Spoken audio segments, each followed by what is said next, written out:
जय श्री कृष्णा दोस्तों।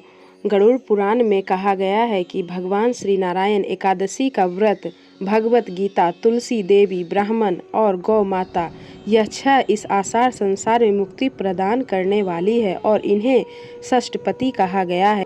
क्या कभी आपके मन में यह सवाल आया कि जिस एकादशी की हमारे शास्त्र में इतनी महिमा बताई गई है, इसकी शुरुआत कैसे हुई और किस प्रकार एकादशी व्रत को इतना महत्व दिया गया है?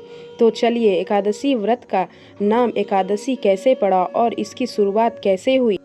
तो आप लोगों का स्वागत है रजनी रोहित सिंह यूट्यूब चैनल पर। तो आज मैं आप लोगों को उत्पन्ना एकादशी की व्रत कथा सुनाती हूँ।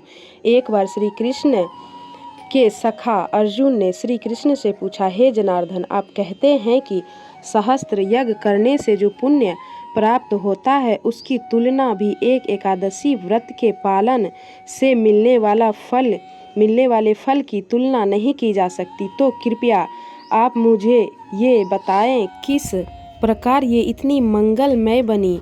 भगवान ने उत्तर देते हुए कहा, हे अर्जुन, उत्तरी गोलार्ध में शीतकाल के शुरुआत में मार्गशीर्ष मास में कृष्ण पक्ष में आने वाली उत्पन्ना एकादशी से एक भक्त को एकादशी व्रत की शुरुआत करनी चाहिए। इस प्रकार श्री कृष्ण ने उत्पन्ना एकादशी की कथा कहनी शुरू की। हे अर्जुन, सतयुग में मूढ़ नाम का दैत्य उत्पन्न हुआ। वह बड़ा बलवान और भयानक था। उस प्रचंड दैत्य ने इंद्र, आदित्य, वसु, वायु, अग्नि आदि सभी देवताओं को पराजित करके भगा दिया। तब इंद्र सहित सभी देवताओं ने भयभीत होकर भगवान शिव से सारा वृतांत कहा और बोले, हे कैलाशपति, मूढ़ दैत्य से भयभीत होकर सब देवता मृत्यु लोक में फिर रहे हैं। तब भगवान शिव ने कहा, हे देवताओं, तीनों लोकों के स्वामी, भक्तों के दुखों का नाश करने वाले भगवान विष्णु की शरण में जाओ, वो ही तुम्हारे दुखों को दूर कर सकते हैं। शिव जी के ऐसे वचन सुनकर सभी देवता क्षीर सागर में पहुँचे। वहाँ भगवान को शयन करते देख हाथ जोड़कर उनकी स्तुति करने लगे कि हे देवताओं द्वारा स्तुति करने योग्य प्रभु, आपको बारंबार नमस्कार है। देवताओं की रक्षा करने वाले मधुसूदन, आपको नमस्कार है। आप हमारी रक्षा करें। दैत्यों से भयभीत होकर हम सब आपकी शरण में आए हैं। आप इस संसार के कर्ता, माता पिता, उत्पत्ति और पालन करता हैं और संहार करने वाले हैं। सबको शांति प्रदान करने वाले हैं। आकाश और पाताल में आप ही हैं। सबके पितामह ब्रह्मा, सूर्य, चंद्र, अग्नि, सामग्री, होम, आहुति, मंत्र, तंत्र, जप, यजमान, यज्ञ, कर्म, कर्ता, भोक्ता भी आप ही हैं। आप सर्वव्यापक हैं। आपके सिवा तीनों लोक में चर तथा अजर कुछ भी नहीं है। हे भगवान, दैत्यों ने हमको जीतकर स्वर्ग से भ्रष्ट कर दिया है और हम सब देवताएं इधर उधर भागे फिर रहे हैं। आप उन दैत्यों से हम सबकी रक्षा करें। इंद्र के ऐसे वचन सुनकर भगवान विष्णु कहने लगे, हे इंद्र, ऐसा मायावी दैत्य कौन है जिसने सब देवताओं को जीत लिया है? उसका नाम क्या है? उसमें कितना बल है और किसके आश्रय में है तथा उसका स्थान कहाँ है? यह सब मुझे कहो। भगवान के ऐसे वचन सुनकर इंद्र बोले, भगवान, प्राचीन समय में एक नाड़ी जंग नामक राक्षस था। उसके महापराक्रमी और लोक विख्यात मूर नाम का एक पुत्र हुआ। उसकी चंद्रावती नाम की नगरी है। उसी ने सब देवताओं को स्वर्ग से निकालकर वहां अपना अधिकार जमा लिया है। उसने इंद्र, अग्नि, वरुण, यम, वायु, ईश, चंद्रमा, नैत्य आदि सबके स्थान पर अधिकार कर लिया है। सूर्य बनकर स्वयं ही प्रकाश करता है, स्वयं ही मेघ बन बैठा है और सबसे अजेय है। हे असुर निकंदना, उस दुष्ट को मारकर देवताओं को अजेय बनाइए। यह वचन सुनकर भगवान ने कहा, हे देवताओं, मैं शीघ्र ही उसका संहार करूंगा। तुम चंद्रावती नगरी जाओ। इस प्रकार कहकर भगवान सहित सभी देवताओं ने चंद्रावती नगरी की ओर प्रस्थान किया।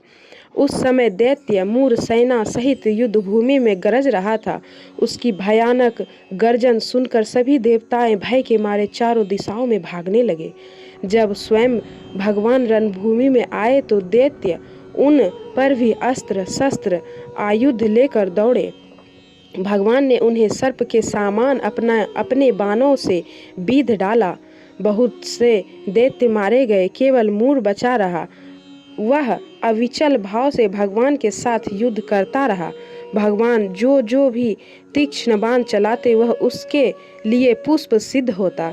उसका शरीर छिन्न भिन्न हो गया, किंतु वह लगातार युद्ध करता रहा। दोनों के बीच मल्ल युद्ध भी हुआ। 10,000 वर्षों तक उनका युद्ध चलता रहा, किंतु मूढ़ नहीं मरा। थक कर भगवान बद्रिका आश्रम चले गए। वहाँ हेमवती नामक सुंदर गुफा थी। उसके विश्राम करने के लिए भगवान उसके अंदर प्रवेश कर गए। उस गुफा 12 योजन लंबी और उसका एक ही द्वार था। विष्णु भगवान वहाँ योग निद्रा की गोद में सो गए। मूढ़ भी पीछे पीछे आ गया और भगवान को सोया देखकर मारने को उद्यत हुआ। तभी भगवान के शरीर से उज्ज्वल कांतिमय रूप वाली देवी प्रकट हुई। देवी ने राक्षस मूढ़ को ललकारा, युद्ध किया और उसे तत्काल मौत के घाट उतार दिया। श्री हरि जब योग निद्रा की गोद से उठे तो उन्होंने देखा कि मूढ़ दैत्य का वध हो चुका है और उन्होंने एक सुंदर कन्या को वहाँ पे देखा। तो उन्होंने पूछा कि आप कौन हैं और इसका वध किसने किया। तब उस कन्या ने बोला कि हे हरि, मैं आपका ही अंश हूँ और ये दैत्य आपको क्षति पहुँचाना चाहता था, तो मैंने ही इसका वध किया है। ये सुनकर भगवान विष्णु बहुत प्रसन्न हुए और उन्होंने कहा कि हे देवी, आपने सभी देवताओं को इस दैत्य से मुक्ति दिलाई है। आपसे बहुत प्रसन्न होंगे